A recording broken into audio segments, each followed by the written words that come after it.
Là, son bilan, le montant de ses actifs, c'est 2000 milliards d'euros. 2000 milliards d'euros, c'est l'équivalent du PIB de la France. Ça vous dit quelque chose?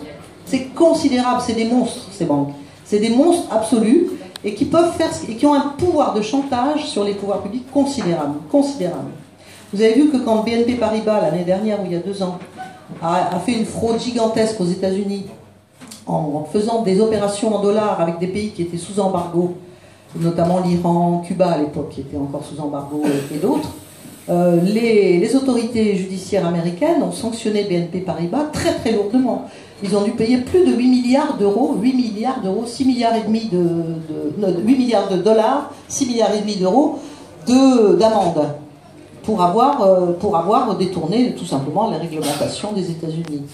Eh bien, on a pu craindre à ce moment-là que bon, ça allait entraîner des conséquences. En réalité, pas tellement. Plutôt que d'aller au procès, ils ont payé. Et c'est ce qui se passe aujourd'hui. Les banques, tellement que parmi je crois que les 10 banques européennes les plus importantes, le niveau de risque le plus élevé, qui ont le niveau de risque le plus élevé, le risque systémique, on retrouve les 4 grandes banques françaises. Et je crois qu'on est même à égalité avec la Chine, c'est vous dire, pour la dangerosité de nos banques, qui est due, cette dangerosité, à cause de son extrême concentration. L'exemple de PNP et de son poids financier est tout à fait... c'est notamment BNP, évidemment, qui fait courir le plus gros risque. Il y aura à nouveau des cracks financiers parce que c'est tellement dingue, c'est tellement fou ce système, ça échappe tellement à la régulation des États qu'on n'est absolument pas à l'abri d'une prochaine crise financière. En 2013, Cocorico, on nous a dit on va lancer une loi de séparation des activités bancaires, qui est évidemment la première chose à faire si on voulait vraiment s'attaquer à réguler le système bancaire, c'est-à-dire séparer les activités de crédit et de dépôt, donc l'économie réelle, de l'activité spéculative, c'est-à-dire banque privée et banque d'investissement. En réalité, cette fameuse loi de 2013, elle a été amoindrie à coup d'amendements à l'Assemblée nationale, au Sénat, etc. Et le résultat à la fin, c'est que même Frédéric Oudéa, qui est le patron de la Société Générale, a reconnu que cette loi n'avait affecté que 1% de l'activité de sa banque. C'est-à-dire qu'il y a 1% de l'activité de sa banque qu'il a dû filialiser, notamment l'activité spéculative. Mais c'est très peu, 1%. Donc on ne peut pas dire que les activités sont séparées, et on en est très très très loin. Il y a ensuite un chapitre sur l'innovation financière. Je vais aller très vite, mais ça c'est juste pour vous dire que le pouvoir de créativité, d'ingéniosité des banques pour inventer des nouveaux produits financiers est sans limite. C'est absolument incroyable. Ils inventent des produits financiers extrêmement sophistiqués, d'une part pour contourner les réglementations qui s'imposent quand même petit à petit, et puis pour trouver toujours des nouveaux produits financiers à proposer aux clients, notamment aux grands clients, aux grands investisseurs. C'est déjà un scandale, c'est qu'il y a un des marchés très très lucratifs aujourd'hui, c'est la spéculation sur les matières premières agricoles. Or, quand on sait qu'il y a quand même 800 millions à 1 milliard de personnes dans le monde qui ne mangent pas à leur faim, c'est quand même absolument scandaleux de penser. D'ailleurs, quelqu'un comme Jean Sigler, qui s'attaque aux banques depuis toujours en Suisse, a dit que c'était un crime contre l'humanité que de pouvoir spéculer sur les denrées agricoles comme le blé et les autres matières premières. Les produits financiers qui ont été créés, par exemple, pour spéculer sur la survenue ou non de catastrophes naturelles. Il y a des gens dans le monde qui spéculent sur le fait qu'il va y avoir une catastrophe naturelle du type de ce qu'il y a eu il y a encore 1 mois et demi au Vanuatu, avec un cyclone qui a détruit...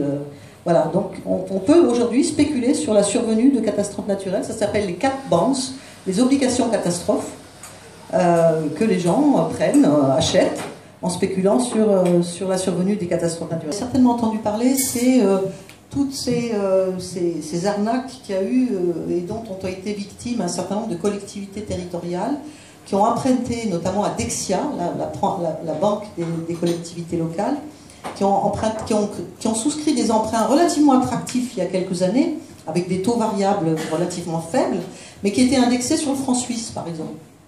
Et la parité avec le franc suisse et l'euro a énormément évolué au détriment du franc suisse ces dernières années, et du coup, les collectivités locales sont tenues aujourd'hui de rembourser des sommes beaucoup plus importantes que ce qu'elles ont emprunté. Elles se sont fait complètement avoir.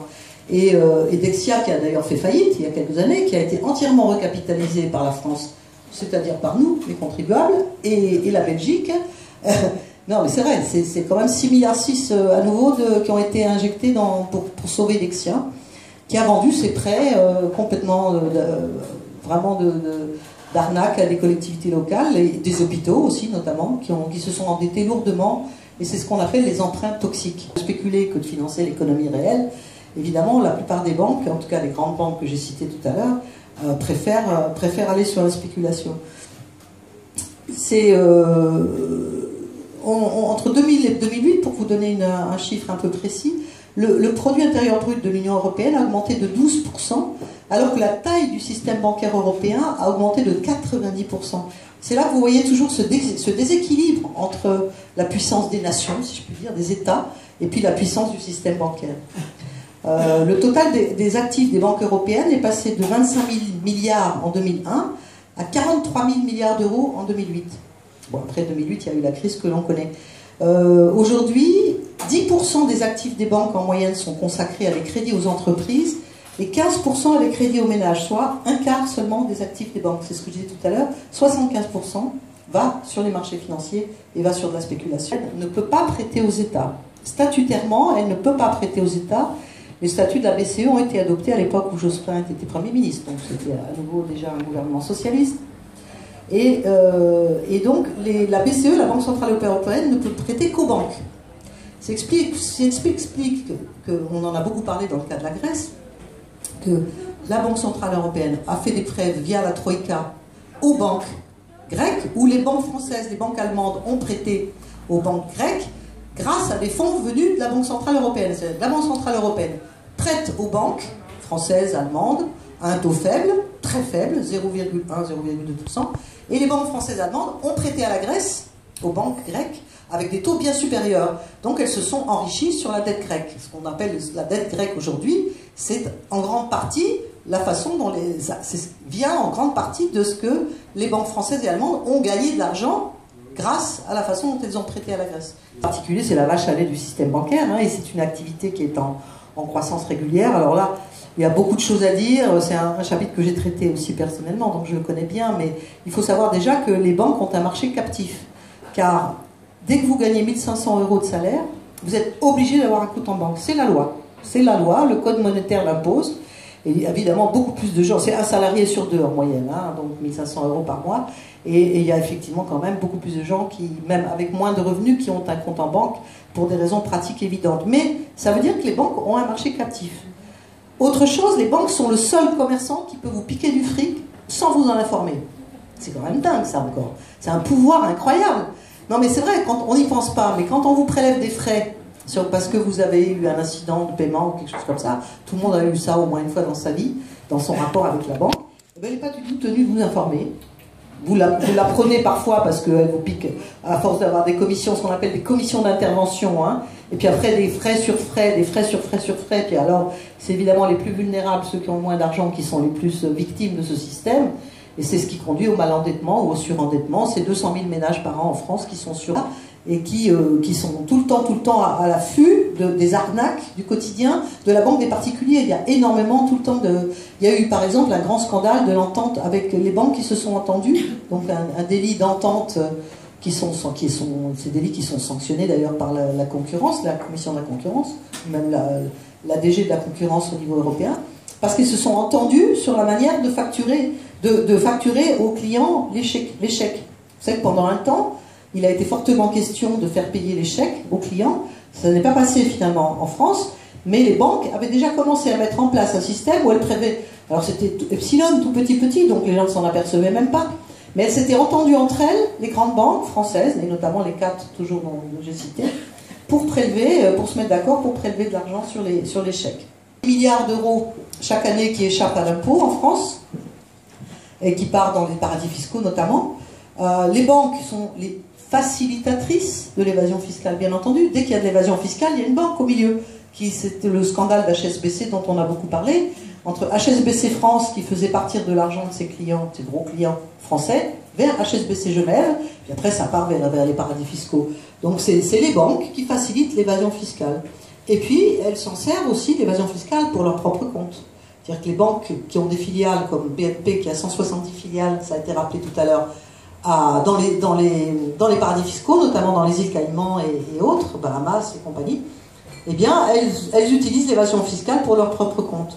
On a calculé, par exemple, dans notre enquête, qu'entre 2002 et 2009, les 4 grandes banques anglaises qu'on a ciblées vraiment dans le bouquin, les 4 grandes banques principales françaises ont payé 8% d'impôts, alors que n'importe quelle PME est taxée à 33,5% en France. C'est quand même scandaleux. Elles ont payé 8% d'impôts parce qu'elles déclarent leurs bénéfices. Vous savez, on en parle quand même de plus en plus avec Amazon, Google, etc. Ils vont, à cause du fait qu'il n'y a pas d'harmonisation fiscale, notamment entre les pays européens, ces grosses boîtes, dont les banques, vont déclarer leurs bénéfices dans les pays à faible fiscalité. Par exemple, l'Irlande. L'Irlande taxe les entreprises à 12,5%. Chez nous, 33,5%. Donc, évidemment, elles ont beau jeu d'aller déclarer leurs bénéfices en Irlande plutôt qu'en France. De banquiers de haut vol, de gens de la haute administration bancaire, de la haute administration de Bercy, du Trésor, de la direction du Trésor, et qui font des va-et-vient comme ça en passant de la banque du public au privé et vice-versa, qui se connaissent tous, qui se protègent d'une certaine manière, et c'est ce qui explique que le lobby bancaire est tellement puissant. Rien que pour vous donner une image, le lobby bancaire à Bruxelles, c'est 1700 personnes, 1700 lobbyistes qui sont à Bruxelles, 1700 lobbyistes qui sont tous pour les banques. Et quelqu'un comme il s'appelle, Barnier, l'ancien commissaire européen Barnier, de droite, UMP quand même, avait déclaré un jour: j'en ai eu ras-le-bol de ces lobbyistes bancaires qui faisaient le siège de mon bureau, j'ai fermé ma porte, ils sont rentrés par la fenêtre. C'est vraiment, bon, c'est une expression assez courante, mais c'est pour montrer la façon, la prégnance du lobbying bancaire auprès des politiques, pour empêcher qu'on adopte des réglementations qui soient plus contraignantes à leur encontre. Voilà. Je vais m'arrêter là parce que sinon ça serait très long. Juste pour vous signaler qu'il y a quand même un tout dernier chapitre où on évoque un certain nombre de pistes minimales pour réguler un peu ce système et l'encadrer un peu mieux, qui vont des sanctions pénales en passant par le plafonnement des retraits de chapeau. On en parle encore récemment là avec Varin, ancien patron de PSA qui touche, je ne sais plus combien, 300 000 € par an, ou je ne sais pas quoi. Voilà, de retraits de chapeau, les bonus, les primes pour les traders, tout ce système qui est absolument hallucinant, avec des salaires complètement... le salaire moyen d'un banquier d'une direction bancaire, c'est 800 000 € par an, donc voilà. C'est des niveaux qui, pour nous, sont complètement disproportionnés. Et puis surtout, le manque, l'absence de moyens de répression par rapport à ce système. Moi, j'ai rencontré des magistrats, ils se sentent complètement démunis, même des juges financiers qui travaillent pour le pôle financier. Ils disent, mais nous, on n'a pas les moyens. Je veux dire, déjà, tout ça implique d'abord, ça saute les frontières allègrement, bien entendu, puisque tout se passe par informatique. Donc, pour pister, pour traquer, pour avoir les moyens... En plus, Sarkozy a pris des mesures pour diminuer le nombre de policiers et de douaniers qui travaillaient sur les fraudes et l'évasion fiscale. Donc, moi, les douaniers que j'ai rencontrés, j'en ai rencontré 2, je ne les cite pas parce qu'ils ne voulaient pas être cités nommément. Je leur ai donné un pseudo dans le livre. Ils me disent, nous, la mondialisation, on l'a prise en pleine gueule. Ils me l'ont dit comme ça. Parce que c'est plus possible d'arriver à... Alors, il faudrait des moyens absolument considérables pour pouvoir faire une traçabilité de tous ces mouvements qui vont tellement vite, tellement rapidement, avec des moyens tellement sophistiqués que les moyens répressifs ne sont absolument pas à la hauteur de ce qu'il faudrait réellement. Donc voilà, il y a évidemment beaucoup de choses à faire, et la première d'entre elles, ce serait de séparer enfin l'activité de crédit et de dépôt de l'activité spéculative. Ça permettrait déjà d'isoler un peu ce qui correspond à l'économie réelle et ce qui est de l'économie purement spéculative. Voilà, j'arrête là.